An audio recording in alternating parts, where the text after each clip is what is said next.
Shayx Muhammad Rotib Nablusiyning Nablusiy Durdonalari maqolasidan bir nechta hikoyalarni sizga taqdim qilamiz.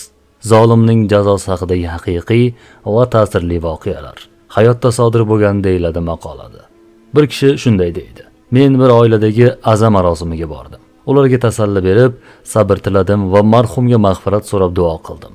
Shunda marhumning otasi turib menga keldi. Yonimga o'tirdi va qo'limni ushlab shunday dedi: Ey o'g'lim, bu men 30 yil avval qilgan zulmning jazosi.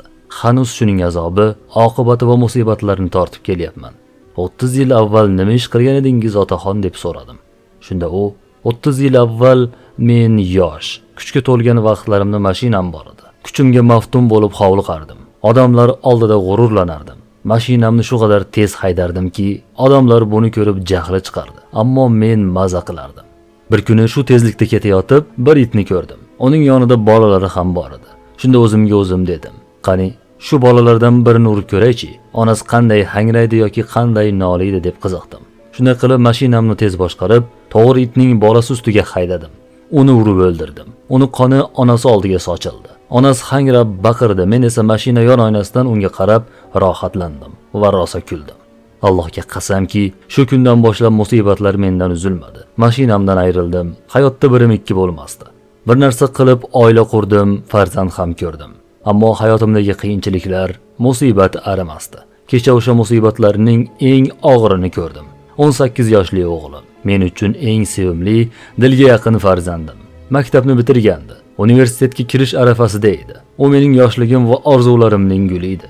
Men mashinamni yo'l chetida to'xtatib, u bilan universitet tomon yurib katta yo'ldan o'tib borardik. Ammo bir hujjat qolib ketgan ekan. Unga hujjatni olib kelishni aytdim. Unga bo'lgan muhabbatim va g'amxo'rligimdan avval yo'lni yaxshilab qaradim. Yo'l bo'sh ekanligini o'zim tekshirdim va o'taver dedim. Bilmayman, bilolmayman. Qayerdan keldi mashina? Shu payt g'oyat tez kelayotgan mashina ko'z o'ngimni uni urib ketdi. Qoni kiyimimga sochildi. Men yig'lab baqirardim, dod der edim.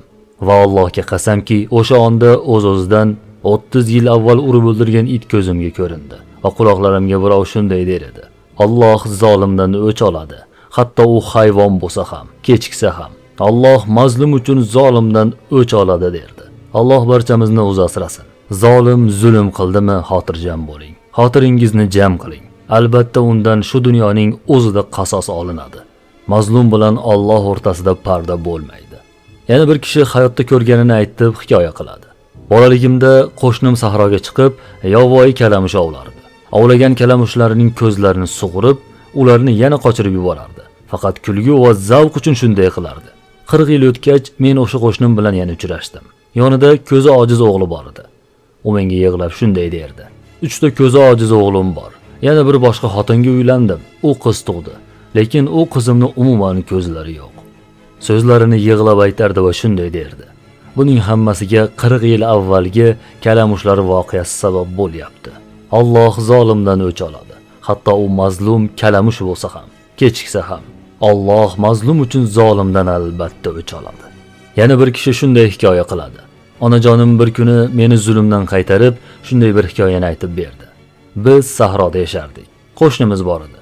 Uning chorvasi, farzandlari, xotinlari bor edi. Bir kuni u bir quyonni tutib olib, tiriklayicha terisini shilib, yana qo'yib yubordi. Keyin u bechora chiyqirgancha qochdi. U esa kulardi. Shunda o'sha yerda turgan amakimni jahli chiqib, bunday zolim qo'shni bilan bir yerda turmayman deb boshqa joyga ko'chishga qaror qildi. Qasamki, o'sha yozning o'rtalarida kunning o'rtasida bir bulut keldi. U boyagi quyonga zulm qilgan qo'shnimizning uyi ustida to'xtab, kuchli yomg'ir yog'di. Bir necha kundan keyin amakim katta o'g'lini jo'natib, qo'shnimizning ahvolini so'rashni buyurdi. U qaytib kelib, qasam ichib shunday derdi: Qo'shningiz na o'zi, na moli, na farzandi, na xotini qolgan. Faqat uyining o'rnida ulkan chuqur, quduq kabi teshik qolgan edi. To'xtovsiz ko'p yog'gan yomg'ir uy va uning ichidagi barchani yerga botirib yuborgan edi, dedi. Alloh zolimdan intiqom oladi.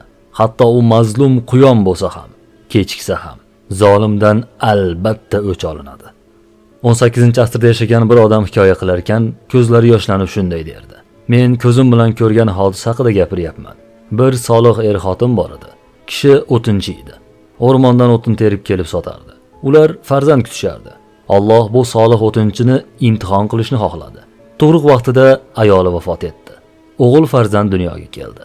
Kishi ayolini qattiq hurmat qilardi va sevardi. Bu musibat uni ancha holdan toydirdi. Ammo shunga qaramasdan o'g'lini tarbiyasi bilan shug'ullandi va umuman uylanmadi. O'g'lini tarbiya qilar, o'tin terib kelib sotar, bo'sh vaqtida Qur'on o'qib, tunlari tahajjud bilan ovora bo'lardi. O'g'li solih yigit bo'lib katta bo'ldi, voyaga yetdi. Uylanish vaqti yetganida o'zi uylanmay o'tgan ota o'g'liga qiz topib, uni uyladi. Alloh solih kishini ikkinchi marta imtihon qilishni xohladi. O'g'liga olib bergan soliha deb gumon qilgan qiz johila edi. Oradan vaqt o'tdi. Solih kishi qarilik yoshiga yetdi. Uning o'g'li ota kasbini davom ettirib, ishga, o'rmonga o'tin uchun ketardi. Mana shu orada o'g'lining xotini qaynotasini qattiq jerkib, uni uyga qamab qo'yadigan bo'ldi. Bu qaroq soqol qamalgan holatda tinimsiz namoz, Qur'on tilovati bilan ovora bo'lardi. Avvaliga o'g'il qaytib kelganida xotinning qiliqlarini o'g'liga aytmoqchi ham bo'ldi. Shunda o'ziga o'zi: "Ey kishi, bilmaysanmi? Hozir o'g'lingga aytsang, u ayoli bilan janjal qiladi va oila buzilishi mumkin.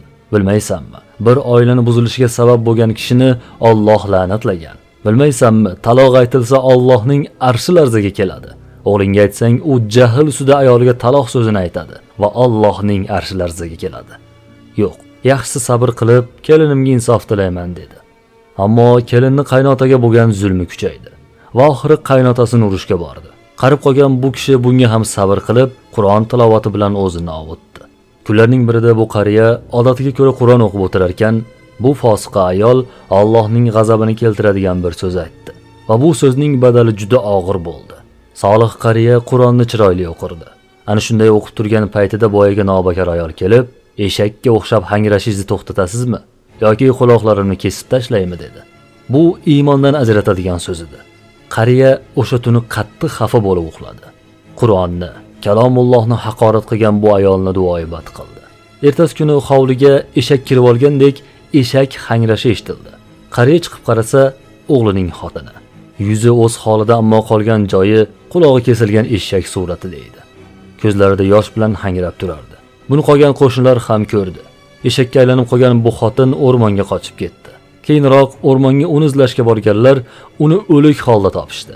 U o'rmondalik chog'ida bo'rilar to'dasi unga hujum qilib, uni burdalab tashlagandi.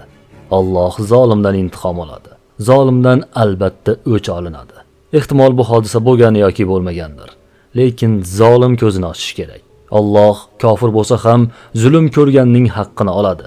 Zolim garchi musulmon bo'lsa ham, u hayvonning haqqini ham odamdan undirib beradigan zotdir. Payg'ambar alayhissalom shunday deganlar: qiyomat kuni haqlar egasiga to'liq qaytariladi. Hatto shoxli qo'ydan shoxsiz qo'y uchun ham qasos olinadi deganlar. Bu hayvonlar haqidagi zulmlardir. Bu holda insonlar orasidagi zulmlar haqida nima deysiz? Alloh o'zi asrasin.